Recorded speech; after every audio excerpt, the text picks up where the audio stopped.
नमस्कार दोस्तों, मेरा नाम है अक्षत दुबलिया और आज हम डिस्कस करेंगे मधुमक्खी के बारे में। वह कैसे कठिनाइयों को पार करके शहद बनाती है और कैसे अपने कॉलोनी के सदस्यों को चलाती है।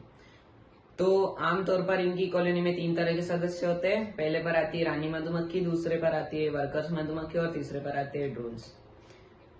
तो ये अपना काम मिलजुल कर करते हैं। पहले पर आती है रानी मधुमक्खी। यह पूरी कॉलोनी की रानी होती है। कई बार ऐसी समस्या आती है जब कॉलोनी में 2 रानी हो जाती है, जब ये दोनों तब तक लड़ती है जब तक दोनों में से किसी एक की मौत न हो जाए।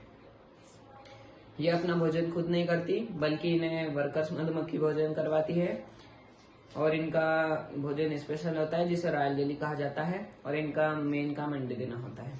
अब हम बात करते हैं वर्कर्स मधुमक्खी की। आमतौर पर ये मादा मधुमक्खी होती है। इनमें रिप्रोडक्टिव ऑर्गन्स नहीं होते हैं। इनके पेट के आखिरी सिरे पर डंक होता है जिसे कॉलोनी के प्रोटेक्शन के लिए प्रयोग में लेती है। इनका मेन काम कॉलोनी को प्रोटेक्शन देना और शहद बनाना और पॉलिनेशन करना होता है। अब बात करते हैं ड्रोन्स की। इनमें डंक और रस इकट्ठा करने की क्षमता नहीं होती है और ये रानी को गर्भाधान करने में मदद करते हैं। जब रानी मधुमक्खी अंडे दे देती है तब इन्हें खाना देना बंद कर दिया जाता है और कॉलोनी से भी बाहर निकाल दिया जाता है।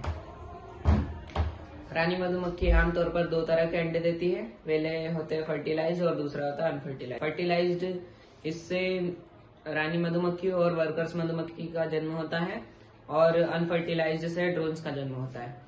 जब रानी मधुमक्खी 6 दिन की जब रानी लार्वा 6 दिन का हो जाता है तब उसे मोम की परत में पैक कर दिया जाता है और करीब 16 दिन के बाद वह मोम की परत तोड़कर बाहर आ जाती है और 22 दिनों बाद वर्कर्स और करीब 24 दिनों बाद ड्रोन्स का भी जन्म हो जाता है। अब हम बात करते हैं शहद कैसे बनती है।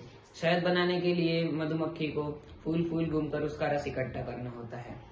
उसके बाद वो अपने छत्ते में लेकर आती है और अपने मुंह से दूसरी मधुमक्खी को दे देती है और वह मधुमक्खी अपने सलाइवा के साथ उस रस को 240 बार चबाकर मिक्स करती है, तब जाकर शहद बनती है और ये इस शहद को अपने छत्ते में स्टोर करके उस पर मोम की परत चढ़ाई जाती है और करीब 1,20,000 मधुमक्खी जब 40 से 80 लाख फूलों का रस निकाल कर लाती है जब जाकर 1 किलो शहद बनती है।